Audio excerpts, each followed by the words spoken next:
네, 백운계 시사 1번지 2부 시작하겠습니다. 오늘 국민의힘이 비대위를 출범을 시키는데요. 비대위원들 어떤 사람들로 구성할지 최고 관심입니다. 그런데 지금 당연직으로 권성동 원내대표가 들어가게 돼 있는데 권성동 원내대표 책임 있는 사람이 들어가면 되느냐?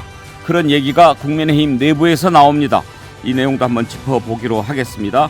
전하는 말씀 듣고 곧바로 돌아오죠. 여러분은 지금 KBC 여의도 광역방송센터에서 진행하는 백운기의 시사 1번지를 듣고 계십니다. 네, 2부에서는 먼저 오늘 출범하게 될 비대위 관련된 내용을 짚어보겠습니다. 국민의힘 윤희석 대변인 오늘 출범합니까? 비대위원이 임명이 되면 예. 출범을 하게 되는 거죠. 그러니까 오늘 다 임명합니까? 오늘 오후에 하겠다고 했습니다. ARS를 통해서 상임정국이 그러면 비대위원은 몇 명이죠?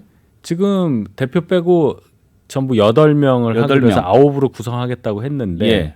지금 들어보니까 6명에 대해서 비대위원 타진 의사를 말했다고 하는 거 보면 정책위원장과 원내대표를 당연히 넣는 걸로 생각을 하시고. 당연직입니까? 거기는? 아닙니다.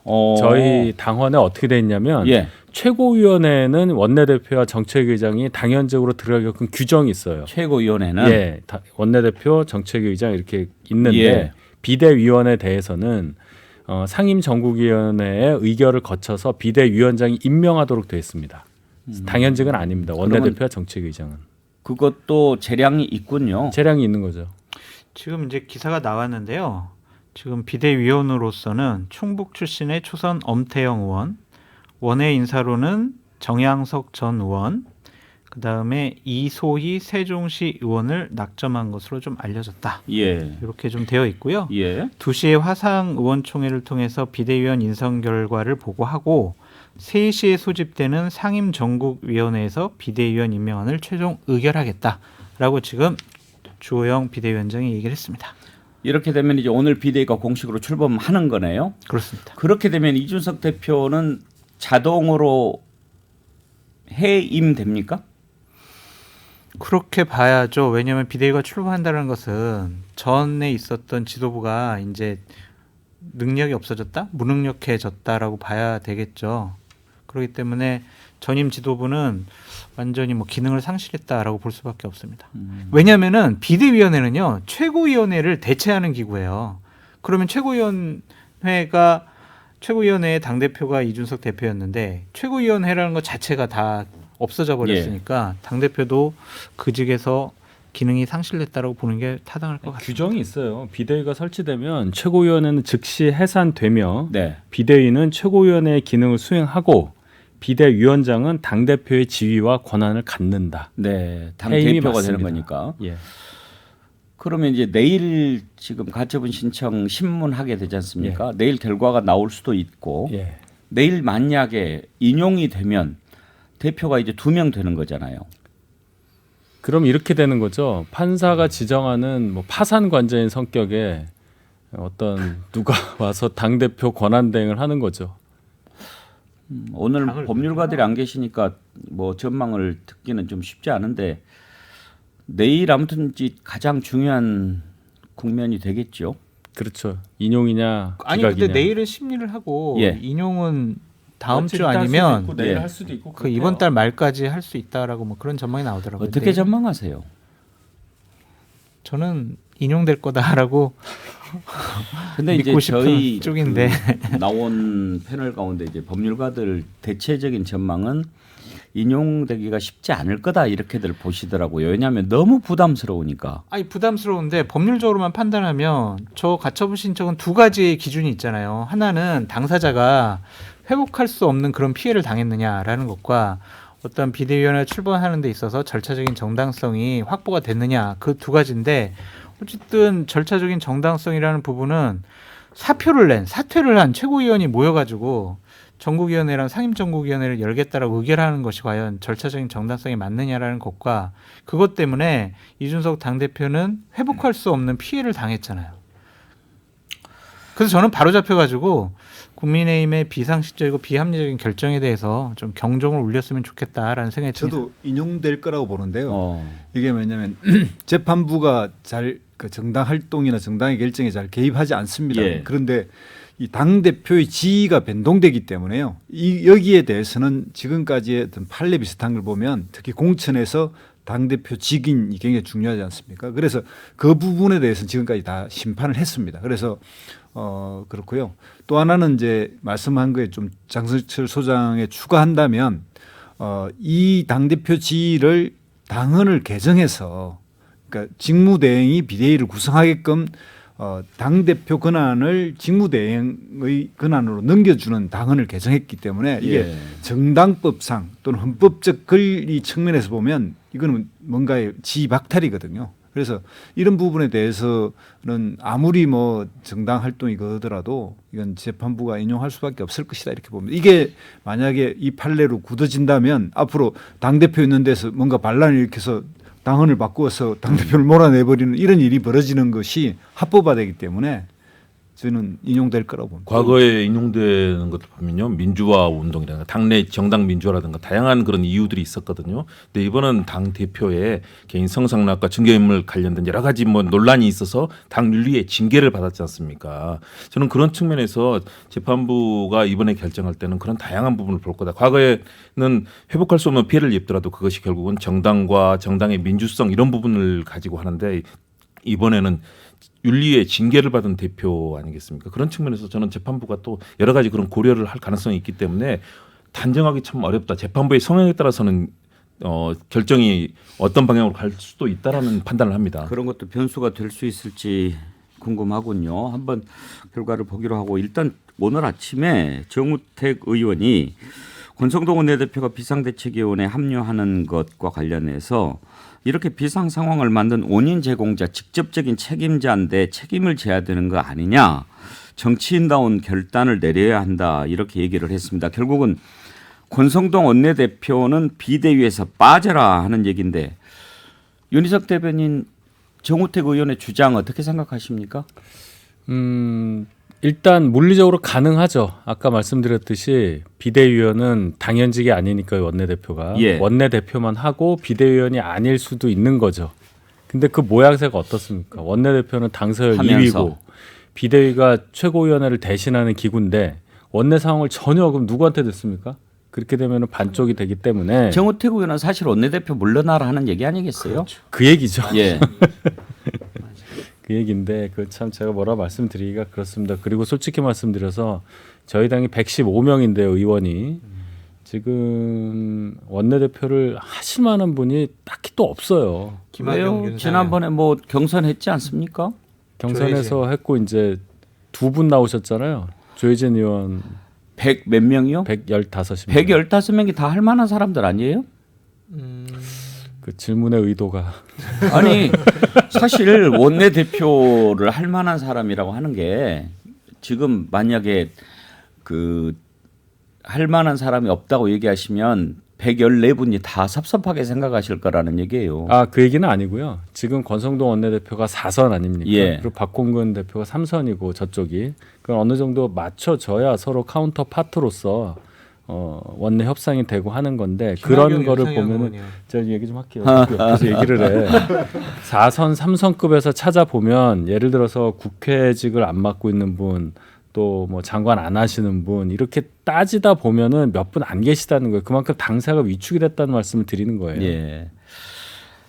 그런데 참 어떻게 보면 책임을 져야 되는 거 아니냐라고 하는 정우택 의원의 말도 일리가 있고 장성철 소장, 정우택 의원처럼 말은 안 해도 그렇게 생각하는 사람들이 꽤 있지 않겠어요? 그렇죠. 한 언론사에서 지난 주말을 기점으로 권성동 원내대표 그만둬야 되는 거 아니냐라는 목소리가 윤석열 대통령을 지지하는 그룹에서 나오고 있다라고 지금 보도가 되지 않았습니까? 상식적으로 말씀을 드리면 권성동 원내대표가 원내대표직을 유지하는 게 적절하지 않죠. 여러 가지 실수를 많이 하셨고 당내 가장 큰 분란을 일으켰던 문자가 권성동 원내대표 때문에 공개가 됐잖아요. 근데 본인은 제가 듣기로는 본인은 그만두고 싶어 하는데 적절히 할 사람이 없다. 그리고 대통령실에서도 해주길 원하고 있다. 그런 판단 때문에 그만두지 못하는 거 아니냐라는 또 얘기도 있습니다. 뭐가 뭔지는 잘 모르겠는데 그냥 상식적으로만 보면은 계속 원내대표직을 유지하는 것은 좀 부적절해 보입니다. 권성동 원내대표의 그 원내대표직 유지도 어떻게 보면은 윤석열 대통령이 전국 쇄신 또 인적 쇄신 전반적인 그 그림 그 틀에서 좀 다 봐야 되는 거 아니겠어요? 하나만 제가 더 말씀드려 볼게요. 윤리위가 지금 22일 개최 예정이거든요. 근데 만약에 권성동 원내대표가 원내대표직을 사퇴를 하게 되면은 자칫 잘못하면 윤리위에 누군가가 제소를 할 수가 있어요. 뭔 얘기죠? 그러니까 내부 총질이라는 것 그리고 지금 22일 날 열리는 윤리위는 뭘 상대로 하는 거예요? 원래 그냥 기본적으로 열리게 돼 있었어요. 윤리위원회에 특별한 안건이 없어도 열립니까? 한 달에 한 번 정도 이렇게 열어가지고 그러니까 그동안 한 달 동안 제소됐던 것들을 이렇게 우리가 징계 절차 시작한다 안 한다 그런 판단을 하기 위해서 한 달에 한 번씩 열리나 봐요. 예. 근데 이번 달에는 22일 날 열린다고 하더라고요. 그때 누군가가 권성동 전 원내대표에 대해서 전화 문자 이렇게 한 거 이것으로 걸 수도 있다. 당의 품위 유지를 위반했다. 예. 그런 식으로 딱 걸어요. 그러면은 윤리위원들이 이거를 참 징계 절차를 시작 안 하기도 어려울 거예요. 본회의 중에 휴대폰 보면은 그게 징계 사유가 됩니까? 당을 이렇게 아주 분란에 그거야 뭐 난리가 본인이 났잖아요. 모르고 열었던 거 아니에요? 지금 일부러 저 공개한 게 시험에 들게 아닙니까? 하려는 거예요. 그러니까 만약에 누군가가 그런 식으로 제소를 하게 되면은 이거를 징계 절차를 안 하겠다고 하는 것도 윤리위원들로서는 상당히 곤혹스러울 거라 이거죠. 근데 윤리위원들이 그 정도는 이제 정무적으로 판단할 거라고 보고요.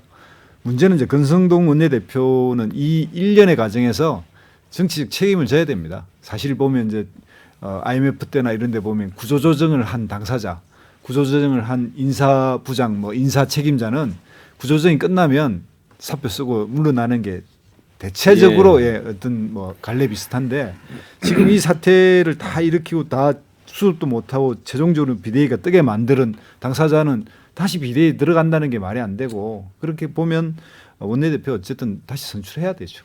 참 취임 100일밖에 안 됐는데 별일이 많아요. 참 별일이 많이 있습니다. 아니, 다른 의원들 과감하게 해야 되는 거 아닙니까? 민주당 얘기를 너무 그동안 안 했는데 오늘 민주당 얘기를 하고 마무리합시다. 오늘 우리 김홍국 대변인도 나오셨으니까 이재명 의원이 대표되는 것 거의 뭐 이제 7분 응선을 넘었다 이렇게들 볼 수가 있는데 변수라고 한다면 이번 주가 이제 호남이잖아요. 네.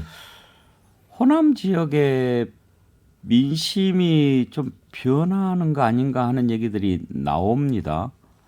그런 얘기 들으셨나요? 반대 진영에서 주로 나오는 거죠. 나오기 때문에 큰 변수는 안 되는 것 같고요. 저는 그래서 어대명에서 확대명으로 갔고 이제는 거의 완대명으로 가고 있다. 완대명. 뭐 사실상 전 국민 지지율 따지는데 거의 80%에 가까이 갔지 않습니까? 결국 박용진 의원이 여기서 회복하겠다라고 큰 소리를 쳤는데 결국은 국민 여론조사에서는 그보다 더 큰 격차가 나오지 않았습니까? 사실상 이미 판은 기울어졌는데 그리고 최고위원도 마찬가지고요. 그렇다면 지금 도리어 이제 이재명 의원은 대표로서의 시험과 시련이 기다리고 있다. 결국은 그동안에 갈라졌던 내부의 여러 가지 다른 목소리들 또 완강하게 이 당내에서 반대 목소리를 냈던 뭐 박용진 의원뿐만 아니라 많은 그런 그룹들이 있지 않습니까? 어떻게 화합하고 의원들이 일하게 만들 것인가. 이재명 의원은 그동안 제가 지켜본 바로는 정말 일 잘합니다. 정책에 대한 이해도라든가 새로운 정책을 만들어내고 실천하고 또 관료들이 일하게 만드는 능력은 탁월하거든요. 대신에 정당은 다릅니다. 정당은 의원 한 사람 한 사람이 각자의 권능을 가지고 있지 않습니까? 그래서 그분들과 어떻게 소통해서 당을 제대로 이끌 것인가. 그리고 이재명 의원에 대해서 부족한 얘기들 많이 하지 않습니까? 그런 단점을 어떻게 보완하고 더군다나 윤석열 정부에서 사전 국면으로 해서 여러 가지 지금 기획을 하고 준비를 하고 있지 않습니까? 그렇다면 그런 사법 리스크를 어떻게 당과 의원들과 역할을 분담해서 지혜롭게 넘어서 민주당이 과연 변화된 당으로 문재인 정부 당시의 내로남불과 무능하다라는 그런 판단을 받았지 않습니까? 이제 정말 어떻게 유능하게 할 것인지 그런 과거의 이미지에서 벗어나서 이재명 대표가 이끄는 민주당이 어떻게 달라진 것인지를 국민에게 입증해야 되는 그런 시련과 책임이 남아있기 때문에요. 지금이 사실은 더 긴장되고 어려운 상황이다. 당대표 되는 건 이미 뭐 끝났다고 봅니다. 김두수 소장 압도적으로 이기는 게 도움이 될까요? 앞으로 당 운영에? 일단 그 정치적 정당성을 확보하는 측면에서 힘이 실리는 건 틀림없을 겁니다. 네. 그런데 이제 뭔가 이 민주당의 변화를 바라보는 사람 입장에서 좀 이제 뭐 긴장감 같은 게 떨어지니까 이게 좀 흥행이 좀 뒤지지 않느냐 이제 이런 비판도 나오는데 민주당에 대해서 좀 쓴소리를 한다면 이런 디테일한 설계가 좀 문제가 있는 것 같아요. 제가 이제 당헌이나 당규 절차 이런 부분을 옛날부터 좀 많이 참여하고 또 그걸 만들고 그런 적이 있는데 민주당이 대표적으로 하나 예를 들자면 지난 대선 때 마지막 날 개표되고 난 뒤 그 자리에서 바로 사실은 승복 연설을 해야 됩니다. 그걸 안 하는 바람에 승복에 관련된 부분에 이의 신청이 결국은 한 달을 가는 바람에 지지율이 이제 까먹는 이낙연 대표와 이낙연 후보와 저 이재명 후보의 그 마지막 거기에서 승복 연설이 없었거든요. 그 자리에서 했으면 어쨌든 승복을 하든 안 하든 공개적으로 해결됐는데 그걸 쓸지 않은 바람에 그런 여기도 마찬가지인데 지금 이 1년의 순회 경선을 하면서 권리당원 투표만 계속 공개되고 있어요. 그러니까 거기에 이제 원래는 여기 선출이 보면 권리당원도 있고 대의원도 있고 일반 여론조사도 있고 그다음에 일반 당원 여론조사가 있는데 이 네 개가 반영이 안 되고 권리당원만 공개되니까 이제 민주당은 뭐 전통적으로 당 대표는 당원이 대선 후보는 국민이라고는 슬로건을 가지고 있지만 이 네 가지 절차에 의해서 구성에 의해서 뽑는데 하나만 공개되니까 이게 좀 약간 내가 볼 때는 재미없는 게임이 돼버린 겁니다.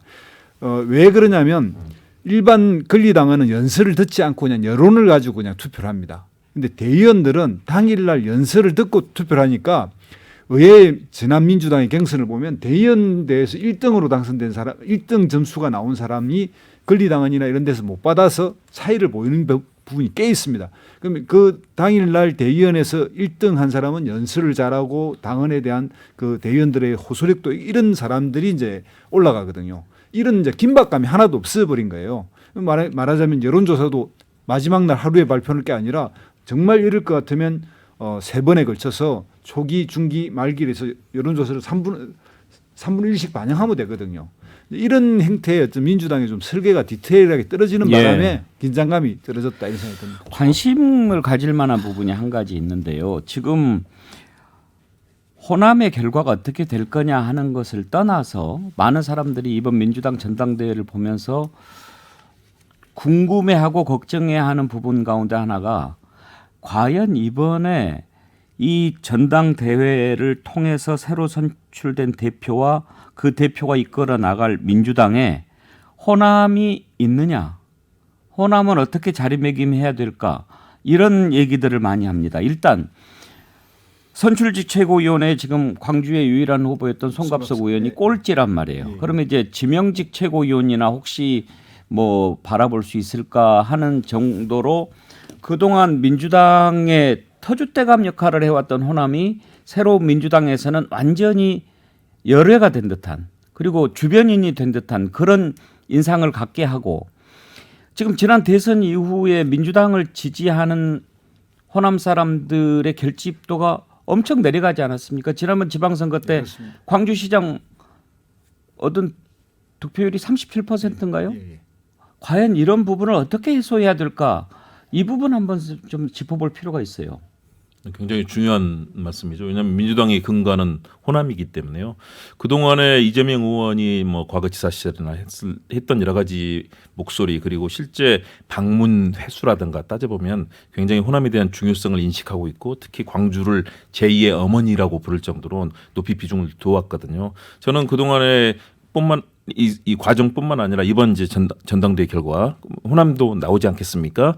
거기서 나오는 결과에 따라서는 그런 뭐 지명직 최고위원이든 적절한 그런 조합의 운용들, 그리고 호남의 목소리가 반영될 수 있는 길들을 한번 마련할 거라고 봅니다. 대신에 그런 부분에 있어서는 역시 송갑석 의원이 호남의 대표성을 가지기 위해서는 더 열심히 뛰었어야 되는 거죠. 이번에 뭐 소위 말하는 비명계라고 불리시는 분들이 결국은 전국적인 지명도라든가 또는 지역에서의 그런 자신의 인지도라든가 또 앞으로 바뀔 민주당에서의 역할에 대해서 별로 큰 인정을 받지 못한 것 아니겠습니까? 이번 전당대회에서 비명계는 다 비명을 지르고 있어요. 그러니까요. 예. 그런데 스스로 자신의 인지도를 높이고 어떤 정책들, 사실은 박용진 의원이 이재명 의원과 같이 이제 양강 후보가 된 셈인데 박용진 의원 보면은 과거 유치원 3법이라든가 역할은 잘했는데요. 지금 현재 이재명 후보에 대한 사적인 공격 말고는 과연 뭔가 새로운 비전과 철학을 보여줬는가? 과거에 이철승, 김영삼에 맞서서 김대중이라는 인물이 굉장히 많은 정책을 내놓고 새로운 대한민국의 변화, 민주진영의 변화를 얘기하면서 대통령 후보를 따내지 않았습니까?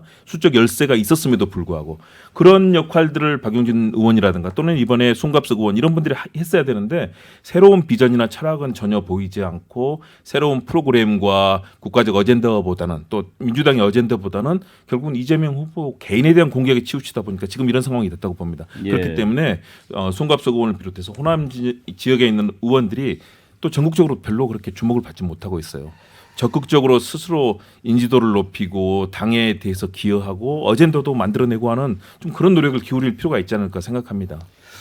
장승철 소장, 호남의 이번에 그 전당대회 그 경선 결과를 보면 득표율보다도 얼마나 많은 사람이 투표에 참여했는가 하는 것도 중요할 것 같아요. 그게 중요합니다. 제가 제일 먼저 얘기했던 것이 그겁니다.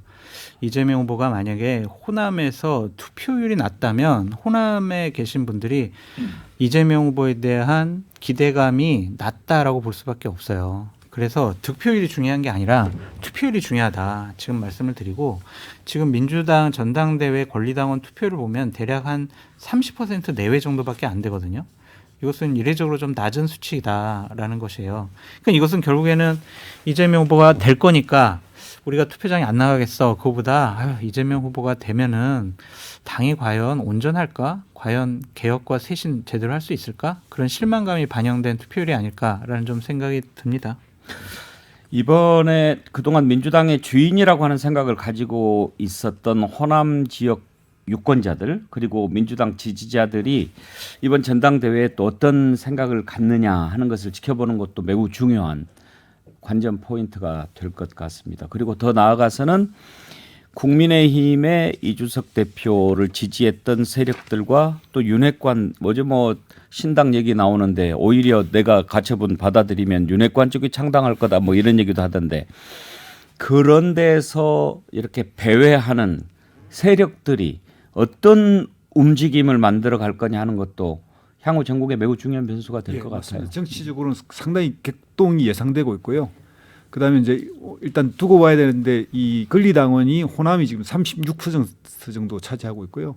대의원 비율은 한 16%인데 그 권리당이 굉장히 많거든요. 이제 그런데 문제는 이제 얼마나 투표를 참여하느냐, 지금 한 50% 넘어가느냐, 아니면 이제 30% 후반대냐 이걸 좀 봐야 될 것 같습니다. 사실 이제 호남 지역 경선 나오면 결과는 거의 정해졌다 이렇게 볼 수 있겠죠. 하나 좀 보면 30%대가 낮은 게 아닙니다. 과거의 전례들을 다 비교했더니요. 당내 전당대회는 대개 30% 초반이나 예. 중후반이었기 때문에요. 지금 하고 있는 건 거의 평균 정도 된다는 알겠습니다. 말씀 좀 그 덧붙이고 결과 싶습니다. 한번 보십시다. 네네. 네, 오늘은 여기까지 하고요.